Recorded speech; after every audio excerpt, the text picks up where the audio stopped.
चैत के महीना में ओहो एगो भाव कवि लिखले हवे। कैसे सुनी जा सभे। सुनाई। अरदारा दिया बढ़ावे हो चाइतावा,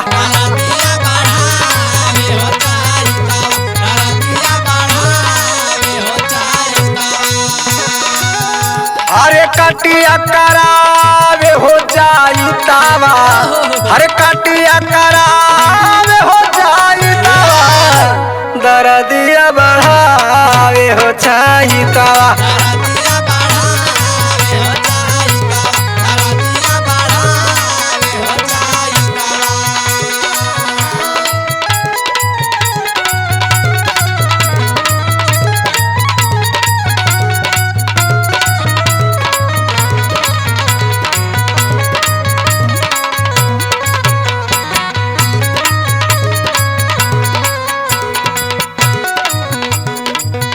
हरे बंद भयल बहला राजाया फगुनहारा,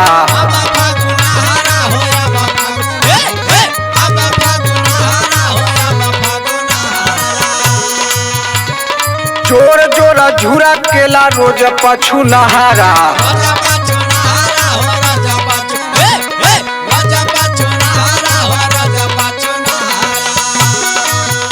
अरे मुहावा सुखावे हो जाइतावा, अरे मुहावा सुखावे हो जाइतावा, दरदिया बढ़ावे हो जाइतावा।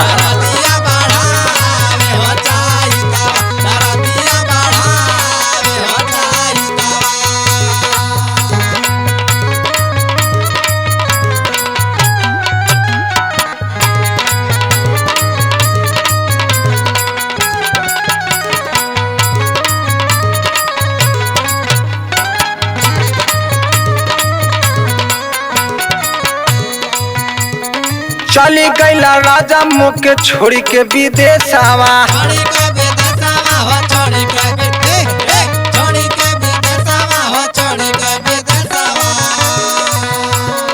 होनवे पे रोजा तू है भेजिला सन सवा।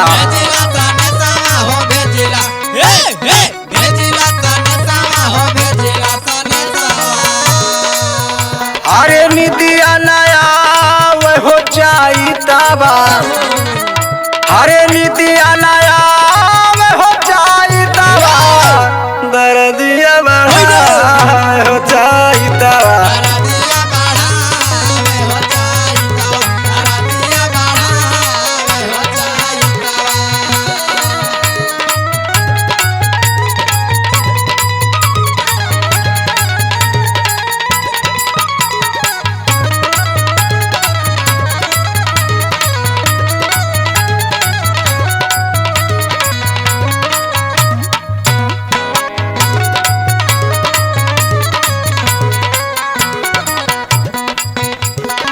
आई बाजो घरे तो से बोला बोना करबे,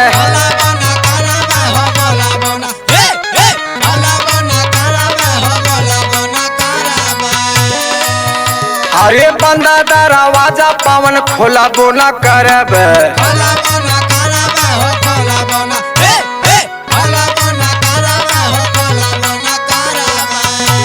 ये जियारा जरा हो जाइतावा, हरे जियारा जरा हो जाइतावा, दरदिया बढ़ावे हो जाइतावा।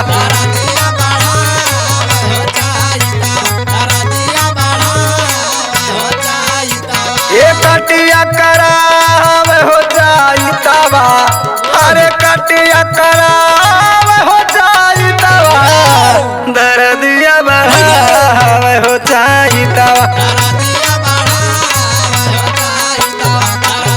बढ़ावे हो जाइतावा, दरदिया बढ़ावे हो जाइतावा, दरदिया बढ़ावे हो जाइतावा।